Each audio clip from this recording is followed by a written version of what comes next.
We have another fantastic guest, and I am so proud to introduce this person, Joe Salazar. There's probably not anybody here who doesn't know Joe.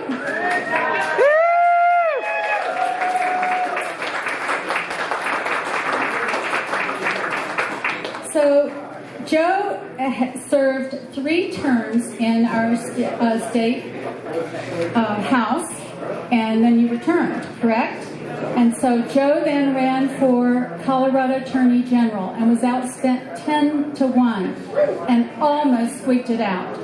And he received an official endorsement from Bernie Sanders himself.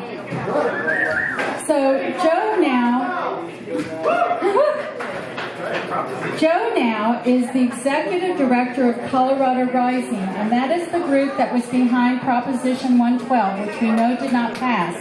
This was the fracking setback, and so Joe is continuing work on this. I mean, work is going on in the legislature, but Joe is going to talk to us a bit about how to get people involved and how important grassroots is.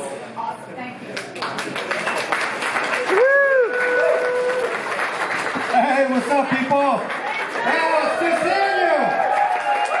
Yeah. I know I've been away for a little while these past few months. It's because, as Nita was saying, we've been taking on the fossil fuel industry, and we finally have gotten through their armor, and we're starting to draw a lot of blood. We're drawing a lot of blood. Colorado Rising has taken a different direction under my executive directorship. I said if we're going to really do something against this industry, we have to take them to court, and we're starting to see some major wins coming out of it. And it's because of people like you, right? Because you've been in there. You've been fighting all along, just like Bernie Sanders has been. You know, I've been talking to people about Bernie Sanders, and people are saying, well, why are you still supporting Bernie Sanders? He just rocks the boat. And I said, did you not realize that the boat that you're in is being rocked by the waves of discontent and discord? And Bernie is holding those sides of that boat. He's holding us together, making sure that we don't tip over. People are like, well, yeah, but Bernie, he just screams at the wind. I said, did you not realize that he is the wind telling you that a bigger storm is coming? Yeah. And that the people who are screaming are us. We're us. We're the ones that have been screaming and not listening to what is being said. Bernie is that original visionary. I said that 3 years ago.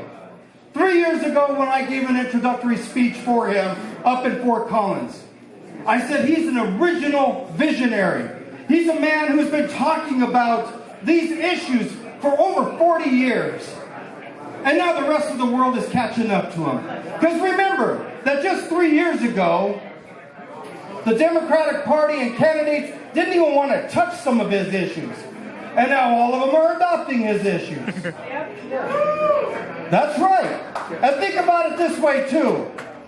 Everyone says Bernie Sanders knows how to stay on point. He knows how to stay on message. Do you know why that is? It's the same message for 40 years. The truth is the truth, whether it was 40 years ago or whether it's in 2019. It is not difficult to stay on message when you're speaking to the heart of humanity. And that's why we're here today. That's why we're supporting Bernie Sanders. That's why we don't see him as a boat rocker, but someone who is holding that boat steady in rough waters. That's why we don't see him screaming into the wind, but we hear him telling us that we need to evolve into our better selves. That's why we are here today. Because our country relies on us. It's going to depend on us to oust 46-1. Yeah, I'm not going to call him anything out of the 46-1. Bernie Sanders understands the word symbiotic. He understands that when you over-criminalize populations, that affects our economy further on down the road. It causes a cycle of poverty when people can't gain housing because they've been incarcerated. when they can't go to school because they've been incarcerated. He understands that there's a symbiotic relationship between what we do to the earth and what the earth is going to do in response to us. He understands that symbiosis. And he's been talking about it for so long. Now, I'm trying to be careful not to talk about any of the Democratic opponents, right? Because I'm not here to dog anybody out. But there are those who have taken an approach to human beings that has resulted in discord. There are those who served as prosecutors who threw people of color in jail and have criminalized generations, and now are showing up saying, oh, I'm sorry. And what's the communities of color supposed to do? That's okay. There are those who have taken money from the oil and gas industry, who have allowed and who have promoted fracking. One of them being someone who actually was like a governor of this state.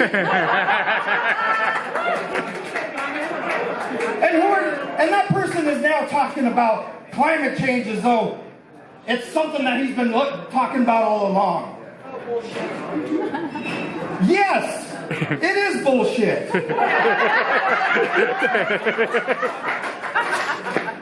It's not as if that when you say that you're running for president, that all of a sudden you wake up to the issues. That's not how this works. And that's why you have to get involved. Because Bernie Sanders has been there all along. And he's been talking about it all along.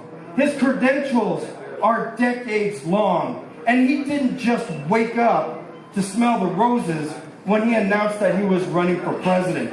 He didn't just say to communities of color, oh, we need to stop criminalizing you. Because he's been saying that all along. He hasn't been saying, oh, you know what? We have to take the indigenous approach and worry about our next 7 generations when it comes to the earth. He's been saying it all along. And that's why you need to get that message out. You need to drown out the noise of some, even in my own party. You need to drown them out and say, stop. Stop. Because we don't have time for bullshit and we need things to change now. Yes. And that's why we need you fighting for Senator Bernie Sanders to be the next president of the United States. Because it matters to us. And it sure in the hell matters to my kids. Just as much as it matters to yours and to our grandchildren and to our future generations. It's right now that we have to start battling. Well, it was actually in 2016. Right? Got robbed. You ever notice that when we talk about Bernie Sanders, we talk about something that's hopeful. We feel proud about it. We talk about something that gives us pride. That we're able to look at one another as human beings. And we're able to embrace each other. If a conservative walked in this room with a MAGA hat got on, I'd go over there and I'd hug that person. Say, you know what, man? Look, we may not agree, but I'm not a dick. And I'm going to hug you. Right? Because that's what Bernie wants. He wants us to evolve into our better selves. Whereas on the opposite side, they want to sow that discord. They want us to be mad at each other. And they want us to be mad at each other all the time. All the time. But Bernie's not like that. He's like, look, we got to take care of each other. And one of the things that we need to do to push back on that is push back on that 1%. Because they're the ones that are sowing that discord. As long as the 1% gets the other 99 fighting amongst each other, we will not evolve into our better selves. That's what Bernie's about. And that's why we are going to do better. And we are going to fight harder. And we're going to make sure that this election process is the fairest election process in this primary system and in the general election. We are going to make sure because it's up to us to develop our own future. Thank you so much. I always say this to you. always say this to you. When I was elected official, people were like, why do you say that? It's just so weird, Joe. I said, can't believe a politician saying that. I love you. I love you. I love you. You are family. You are gente. And no one messes with my family or messes with my gente. Thank you very much. I appreciate it.